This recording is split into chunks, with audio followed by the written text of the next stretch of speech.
Actually, I just turned on my iPhone so I can record my homily. You may notice in the back there's a video camera. If not, you're probably going to look around right now and say, oh, there is a video camera. But all my homilies are recorded, but unfortunately I forgot to get my cell phone in time. But thank you to Matthew, we're all set. And don't worry, I turned that on airplane mode, so I'll get no text messages or emails during this time. It will be great. But let's focus on the gospel instead of Father Carlson fumbling up here. So, of course, today we hear the Good Samaritan gospel probably for the 30th or 40th time in your life. I remember the first couple of times I heard the story of the Good Samaritan, I really didn't think much about it. I thought it was weird, of course, that the priest and Levite didn't do anything. I thought the Samaritan was just acting in a normal way. Then when I got to high school, sometimes I'd get upset when I heard this homily because the priest and the Levite didn't do a thing. A priest not helping out someone in need. But the Samaritan, I thought, just was acting in a normal way. And it took me all the way until seminary when a priest gave like a 20-minute kind of reflection on this gospel that it finally hit me.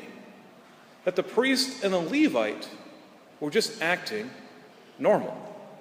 Of course, back then we know that you would always try to avoid becoming bloodied. All these Jewish laws, right? You are not called to touch any blood. And this traveler was all bloodied up and left half dead. This priest and this Levite were leaving from Jerusalem, going down to Jericho. They would have been purified. They would have been holy. And if they would have actually went and touched that blood, they would have to go out in seclusion by themselves for 3 days, just be made clean again. And I'm sure the priest was saying to himself, I can't do this. I have sacrifices to offer. And the Levite probably said as well, I can't get myself dirty. Of course, we know Jesus and the stories of the lepers. We hear the lepers used to ring out, unclean, unclean, unclean, stay away from me. And so the priest and the Levite, although it shocks us now that they didn't do anything, it was actually the normal thing to do, to avoid this person.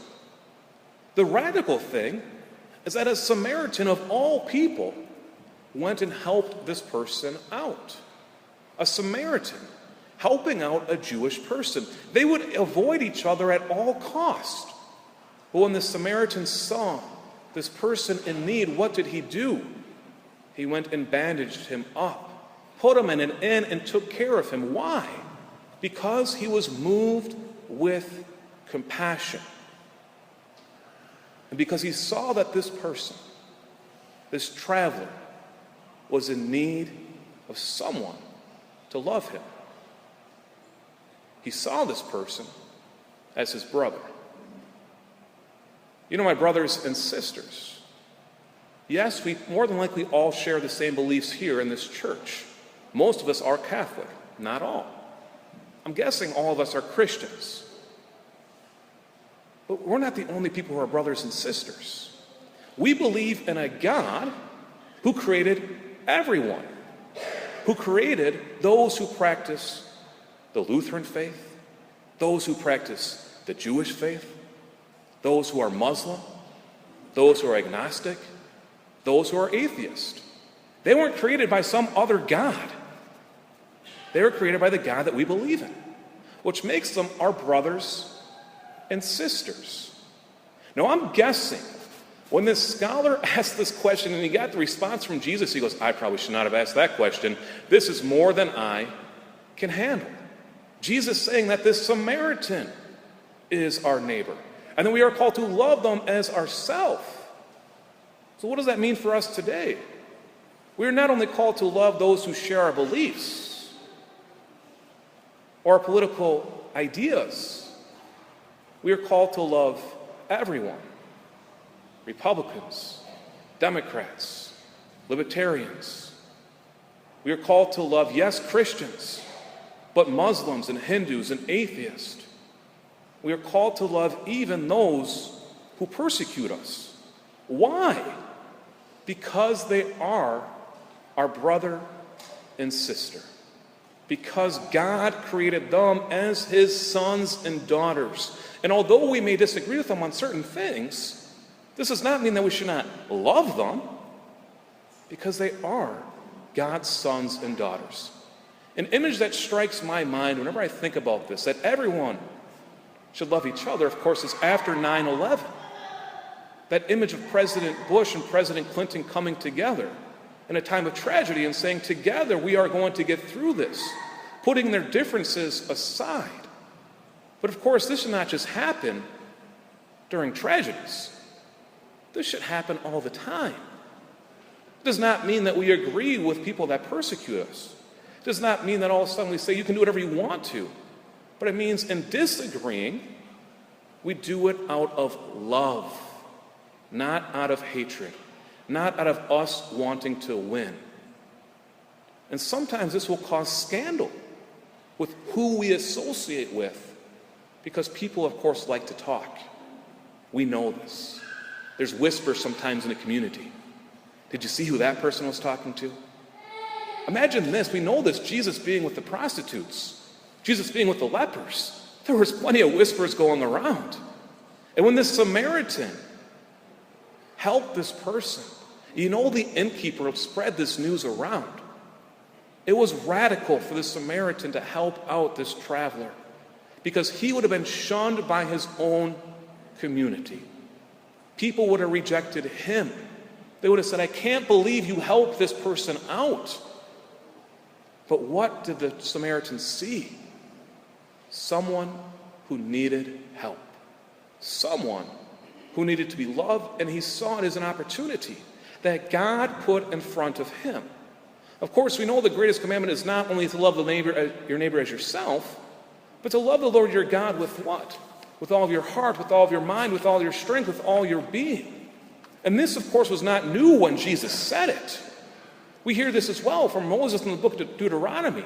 He says the same exact thing, and he makes it very simple to us. He says this idea of being someone who follows God is not some doctrine that's pie in the sky or is impossible to reach. No, he says it's right in front of us, and it's very simple, and we can grasp it with our own hands.